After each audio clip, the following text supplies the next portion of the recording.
હું આજ આજે ગુજરાતની અંદર બનાસકાંઠા જિલ્લાને બનાસ ડેરીમાં और आणि डेरीમાં હું आइसक्रीमના કોન લઈને આવ્યો ગાડીમાં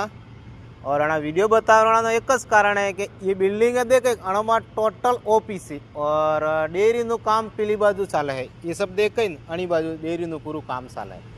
मतलब दूधનું सप्लाई वप्लाई ने मिला કંઈ બી કરતા હોય એવી રીતનું કામ ચાલે એ सब ऑफिस है और आना ऑफिस में एक बंदो ग्रेजुएट है मतलब बीए की दिए कने बीए फाइनल की दिए एवी रीतना सो रहा है और ये सब मतलब छोटी मोटी पार्टी ना है वधारे कहीं बढ़िया भी नहीं है बढ़िया है थोड़ा बहुत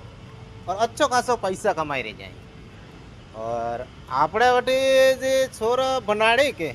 वनारो एक मकसद बनाड़े कि मारो छोरो भणीने कहते पुलिस में लगी जाए ने के मास्टर बनी जाए अरे मारे केवुं है कि भणोगा तो मोटी मोटी कंपनी में कहीं भी छोटा मोटा जॉब करोगा और अच्छा खासा पैसा कमाओगा अतरे सबसे पहले पढ़ाई ज़रूरी है पढ़ाई कर लियो और आपणे मिनिमम कॉलेज 12वीं तो करवी जरूरी है केम के बार हाल में ऑनलाइन नो जमानो तो आई गयो तमे सभी खबर है आना बदले हूँ पढ़ाई खास करीने जरूरी है नेज पसे नेज भणवू है आमे गले टरका सलावना से गीती पाड़वा आंकवा से आखो आखो दाड़ो गधा मजूरी करवी से अणा बे थोड़ो भणी लियो कॉलेज करोगा तो अच्छी अच्छी कंपनी में जॉब करोगा और अच्छे से पैसो आज नो जमानो बहुत नाजुक है एना बदले भणो।